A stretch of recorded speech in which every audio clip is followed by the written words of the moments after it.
मैं हूं राकेश सर और आप लोग देख रहे हैं मेरा YouTube channel fitter technology RB. और जो भी यहाँ पे न्यू व्यूअर्स आए हैं उन सबसे रिक्वेस्ट है कि कृपया चैनल को सब्सक्राइब करना ना भूलें और वीडियो को ज़्यादा से ज़्यादा शेयर करें ताकि इसका लाभ अन्य लोगों को भी मिल सके। तो अब हम लोग बढ़ते हैं आगे वीडियो की हेलो तरफ। दोस्तों, आपका स्वागत है मेरे YouTube channel fitter technology RB में। और आज हम लोग लेके आए हैं ग्राइंडर व्हील का दूसरा पार्ट। तो यहाँ पर देखते हैं हम लोग सबसे पहले इसके यूज़ के लिए, तो यहाँ पर देख लेते हैं हम लोग।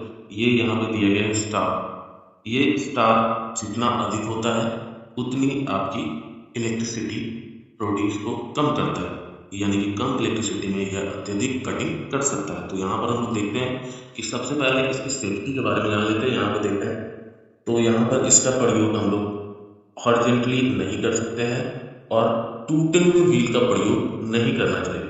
और इसका प्रयोग करते समय यहाँ पर ध्यान रखना है कि आपको आई प्रोटेक्शन का प्रयोग करना है। सेकेंड में यहाँ पर देख रहे हैं ये ईयर प्रोटेक्शन का सिंबल है, इसे हम लोग मैंडेटरी साइन कहते हैं। तो यहाँ पर ईयर प्रोटेक्शन अनिवार्य होता है क्योंकि ये चलने के बाद काफ़ी तेज आवाज़ करती है जिससे आपको सुनने की शक्ति कम हो सकती है, इसलिए ईयर प्रोटेक्शन काफ़ी अनिवार्य होता है। उसके बाद यहाँ पर नेक्स्ट देख रहे हैं हम लोग, ये है ग्लव्स का सिंबल, यानी कि इसका प्रयोग करते समय आपको हाथों में ग्लव्स पहन लेना है क्योंकि जब इसे चलाया जाता है तो चलाते समय ये काफ़ी ज़्यादा चिंगारी उत्पन्न करती है जिससे आपके हाथ जल सकते हैं। उसके बाद यहाँ पर है मास्क। ये देख रहे हैं ये मास्क है क्योंकि मास्क का प्रयोग इसमें अनिवार्य होता है क्योंकि इसे उड़ने से इसमें धूल कण आपके आसपास के वातावरण में फैल जाते हैं, जो कि श्वास लेने के समय इसके कण धूल कण जो होते हैं वो आपके नाक के द्वारा आपके मस्तिष्क में आपके शरीर में प्रवेश कर सकते हैं जिससे आपको काफ़ी ज़्यादा नुकसान हो सकता है। उसके बाद यहाँ पर देख रहे हैं इन्हें कटिंग के लिए हैंड व्हील में नहीं लगाना है। उसके बाद यहाँ पर देख रहे हैं हम लोग कि इसे करते समय, किसी भी कार्य को करते समय आपको इसके बारे में पूरी तरह से नॉलेज रखनी है और इसे इस तरह के मशीन में यूज़ किया जाता है। यहाँ पर छोटे में दिखाया गया है। अब उसके बाद हम लोग देखते हैं कि इसके मटेरियल के बारे में। तो ये जो होते हैं एब्रेसिव के बने होते हैं और एब्रेसिव जो होते हैं एक छोटे छोटे कटिंग टूल्स होते हैं जो कि काफ़ी बारीक बने होते हैं और इन्हें बनाने के लिए हम लोग एल्युमिनियम ऑक्साइड का इस्तेमाल करते हैं या फिर नेचुरल तौर पर हम लोग इस्तेमाल करते हैं डायमंड, क्रोंडम्स, इन सभी छोटे छोटे कटिंग टूल का प्रयोग करते हैं। ये काफ़ी धारदार होते हैं जिससे आपके हाथों को भी नुकसान हो सकता है, इसलिए इसे प्रयोग करते समय ग्लव्स का इस्तेमाल करना अनिवार्य होता है। उसके बाद हम लोग देखते हैं कि यहाँ पर ये जो आर्टिफिशियल एब्रेसिव जो होते हैं ये दो तरह के होते हैं।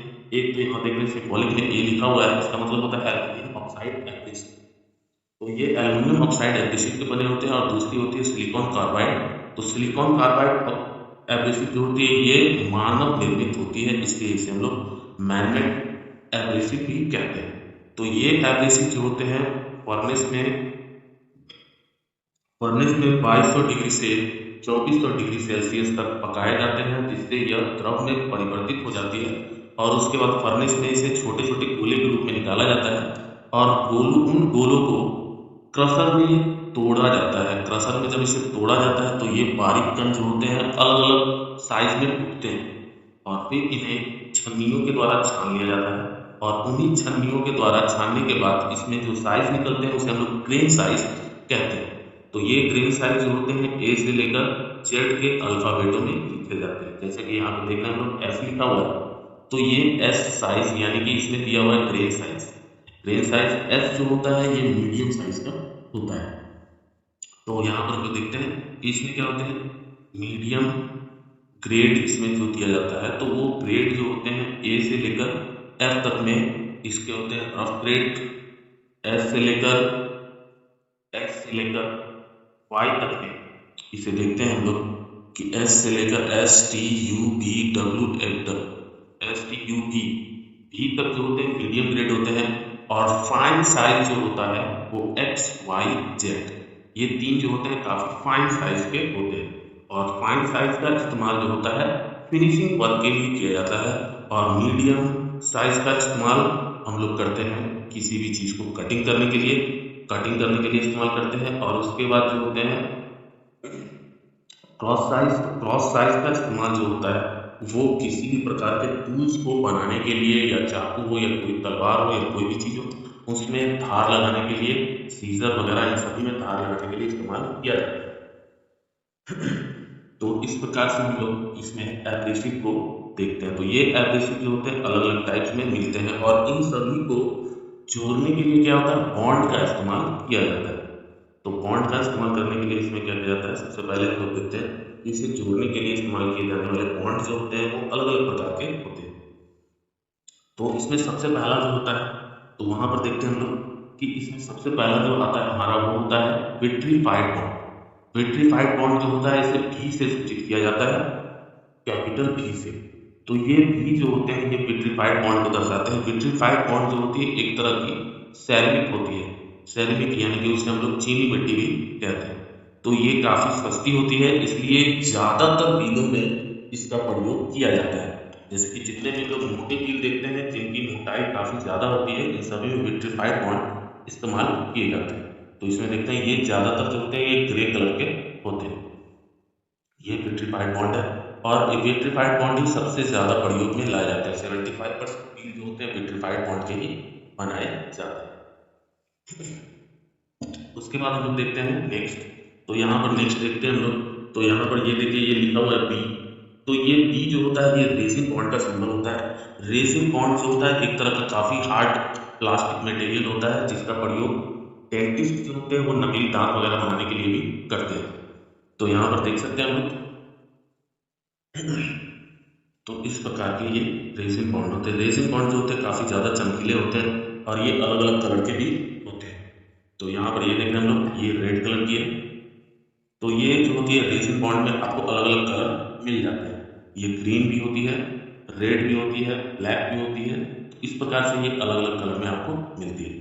उसके बाद आते हैं हम लोग नेक्स्ट रबर बॉन्ड। तो रबर बॉन्ड का सिंबल जो होता है आर से होता है और ये आर वाले रबर बॉन्ड जो होते हैं ये काफी ज्यादा कारगर नहीं होते, इसलिए इनका इस्तेमाल सॉफ्ट मेटल को ग्राइंडिंग करने के लिए किया जाता है।